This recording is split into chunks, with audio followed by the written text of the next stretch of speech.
There is the French. French had pentacole, amulet worn around the neck, which kind of comes into the idea of the Solomonic pentacles. It's from penned to hang plus a 2 plus col is neck. So probably the only connection you can find in that circumstance. But yeah, no, I'm really not sure why they use the word pentacle, to be honest. It's a bit of a mystery.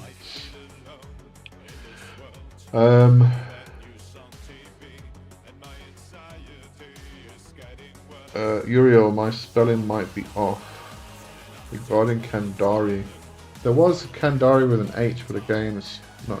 What is Kandari? If you can just give me a kind of idea, explanation of what Kandari you're referring to, and I can see if I can do a search and get a bit more focused. Brigand, sorry I missed what you were saying about, just heard Weaving Fate or something like that. Weaving Fate is a book by Aidan Watchter. It's a great book, chaos magic. It might not seem like it's, it doesn't really come across as kind of the Ray Sherwin, Peter Carroll kind of chaos magic, but it is definitely chaos magic. I mean, it talks about hyper sigils, which I think we have a lack of information regarding hyper sigils. It's kind of like an idea of what it was from like Grant Morrison and things like that, but it's I find hyper sigils a bit of a difficult one to kind of pinpoint and define. Demonosphere Wolfheart is one of their best albums. Bumpy Juice, hello. If someone who knew nothing about religion asked, where would you recommend starting?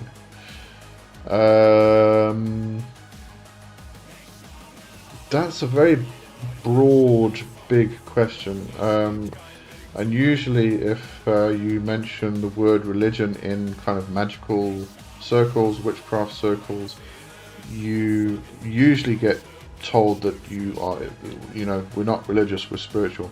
It is a bit of a misunderstanding of the word religion, but I understand it. It comes, a lot of people in these circles will not use the word religion because they associate it with Christianity. And that comes from a lot of, Christian trauma, to be honest. So they don't want to associate themselves with that, and therefore they associate religion with Christianity. Religion itself is relinking, and a lot of people do a relinking process, relinking with divinity, or relinking the parts of the soul, or whatever it is. But a lot of us are still religious. A lot of people don't like to use the term religion. So, having gotten that out of the way, if you are really asking the question regarding magic in general, the occult, witchcraft, where would you start? I would actually start with my book, to be totally honest with you, The Reality of Things. I wrote that book for people coming onto the magical paths, and I kind of included some ceremonial magic, I included some witchcraft, some Wicca, which is kind of between the witchcraft and ceremonial, and then I included a little bit of traditional witchcraft, and also some chaos magic. Spoke about the goetic spirits in there, all that stuff. So I kind of like lumped a lot of different aspects together. The idea was that after reading it, you might feel attracted to a particular thing, whether it's ceremonial magic, witchcraft, or whatever it is, and then follow that line of thought. So if you want to go grab my book, The Reality of Things, obviously I'd appreciate that. But yeah, it's a huge arena, and to say where to start is a very difficult thing, because I could recommend a starter book for witchcraft and Wicca, but that might not be your interest. You might be interested in ceremonial magic like Golden Dawn or Thelema or something like that, which is very, very different. Absolutely, worlds apart. And at the same time have a lot of overlaps. So it is very difficult to actually say. But the best thing to do is just read as many books as you can. Read as many blogs as you can. Watch as many videos as you can, but there's so much crap out there for somebody who is new to discern the rubbish from the good stuff is very, very difficult. But ask questions, and ask as many people as the same question as you can, because you're going to get a lot of different opinions, and then you can start building your own perspective and your own worldview out of that. So it's a process. It really is. It can be a difficult one. Demonosphere and Alma Mater, the best song on the album. Okay, there we go. Agatha made a little build. Got me through some hard times. Cradle of Filth was... Cradle of Filth was automatically corrected above. Okay, there we go.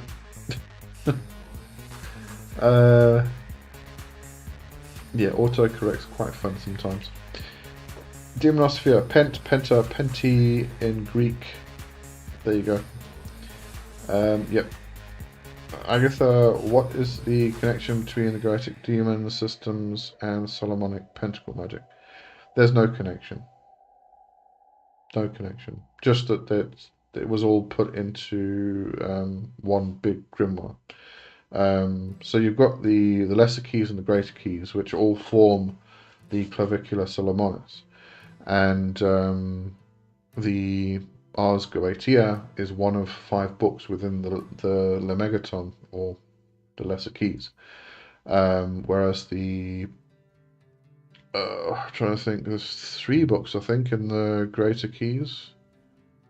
There's Theurgia in there. Can't remember the books now, but one of them is the Pentacles. But yeah, there's no connection between the Pentacles and the Goetic spirits. They're 2 very different books and systems. Kerry, I wear t-shirts with sigils of members of my spirit team. The sigils symbolizing layman's over my heart. Is that okay? Yeah, absolutely. Why not? That's a good idea. Keep them close to your chest, close to your heart. Boba Morka, previously I told you about an almost 100-year-old man who gained clairvoyance and healing abilities during 5 near-death experiences. The old man is crazy, anti-Catholic, Catholic, my idol. Yes, usually the crazy people that are good ones. Bumpy Juice, thank you. I've been called more towards Wicca or pagan, but I don't know much. I grew up with a Baptist pastor for a grandpa, so don't know many. Okay, in that case, what I'm going to recommend is a book that I just recently finished. I'm going to do a review, but it might only be January at this point. It's I'm going to put it in the chat here. Witches Among Us by Thorn Mooney. Now the reason I'm recommending this book is because it is for the complete and utter beginner. In fact, it was actually written, it was written for, and definitely comes across as being a book that it should be given to, probably a loved one, a family member who has heard that you are following witchcraft or Wicca, and they have no idea what it's about, but they want to find out. Thorn Mooney takes on an impossible task. She has, this book specifically takes on the task of trying to explain witchcraft. But the problem is we have this old saying of, ask 5 witches the same question and you'll get 7 different answers. So to try and pinpoint and define what witches are, what witchcraft is, and what they do is just, it really is an impossible task, and she did an amazing job. She really did a brilliant job. So get that, because it explains a lot of different perspectives in one book. I mean, it's, she doesn't kind of like say witches believe this and that's it. She kind of like goes into polytheism and soft polytheism, hard polytheism. There's a difference in belief. She'll talk about tools from a Wicca perspective and then tools from a traditional witchcraft perspective. But it's very kind of surface level stuff, but it's very informative. I would definitely go there. Plus, the other thing you're going to find very, very useful with this book is that after each chapter, she has book recommendations, and she's split it into scholarly and I can't remember what she called the other one. It's just not scholars, just people who have written books about witchcraft, Wicca, and paganism. But you have your scholarly books and then your not scholarly books type of thing. And after each chapter, she's given recommendations, and they are brilliant, brilliant recommendations. Except for Amber K, I think she included Amber K in one of them. I would stay far away from Amber K. But yeah, so I would actually recommend getting that book, because you've got a jumping off point. Brilliant. So now I've done the review of the entire book. I don't need to post it anymore. I don't need to make a video. So there we go. Yeah, Kerry said Thorn is awesome. She is. Thorn is brilliant. I love Thorn to bits. I think she is one of the best creators and teachers of witchcraft and Wicca that we have today. And one, because she's a practicing witch. She is an initiated Gardnerian. She has her own coven, but she's at the same time she's a scholar. But if you watch her, I was watching her. It was an interview. It was her and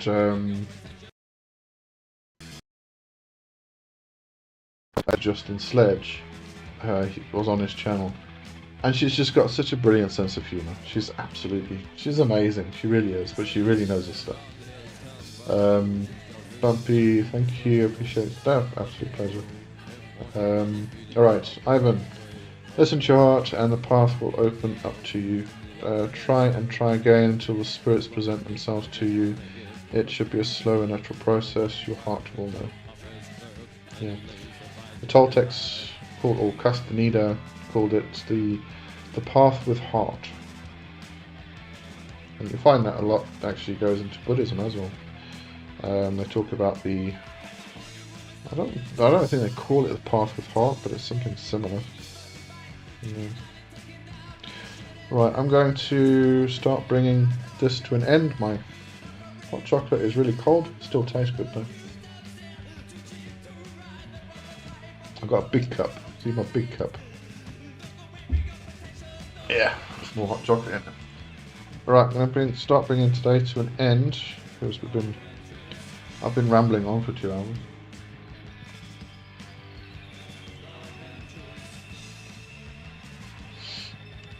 So if anybody's got any urgent, quick questions they want to get in, now is the time.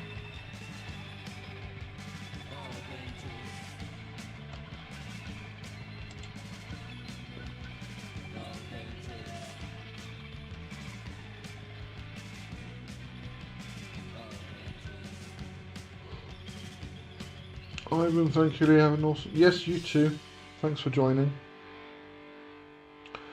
Kerry, thanks for stream. You have a good week too. Demonosphere magic should be simple, natural, and organic. Don't stress it; it will come. Yeah, it should be. It's not always though. Sometimes there's a bit of a battle and a fight.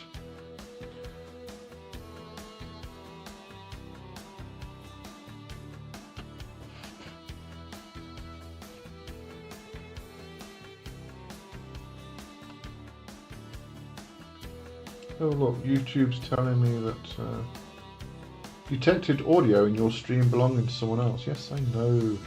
That's why I don't monetize you silly people. Thank you. That's a pleasure. Castle, blessed be all, may the goddess watch over and protect all. Thank you. Alright, yeah, I'm going to bring today to an end. So next week, we'll do a guided meditation because it was requested. I will probably do the healing waters again because I do kind of enjoy that one. It's been quite successful in the past. However, one thing I do know, there is a lot of love in magic. That is awesome. Yep. Like I said, assuming I join your Patreon, can I get access to the intro to your class that you started already? And what type of format is the information? Yes, you can. So it's I kind of lump everything into their own collections on Patreon.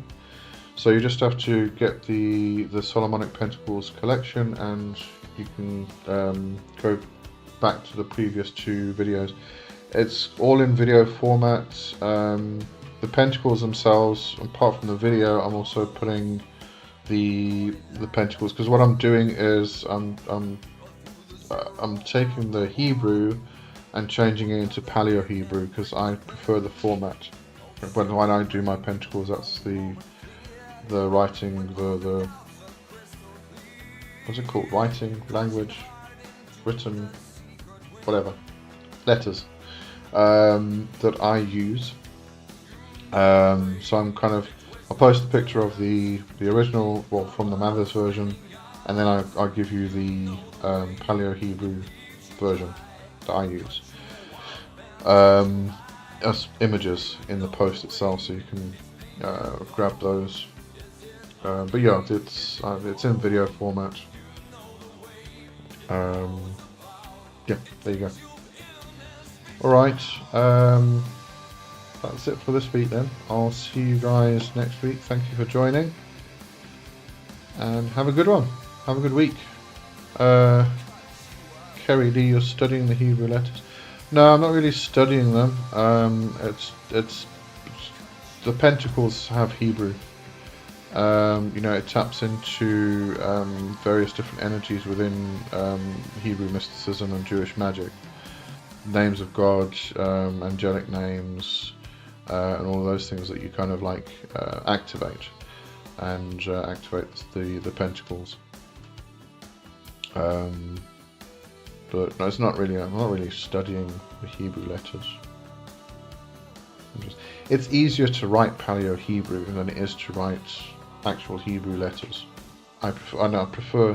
It feels better for me. I don't know. I just like it more. Alistair, yes, you're very late. We're going now.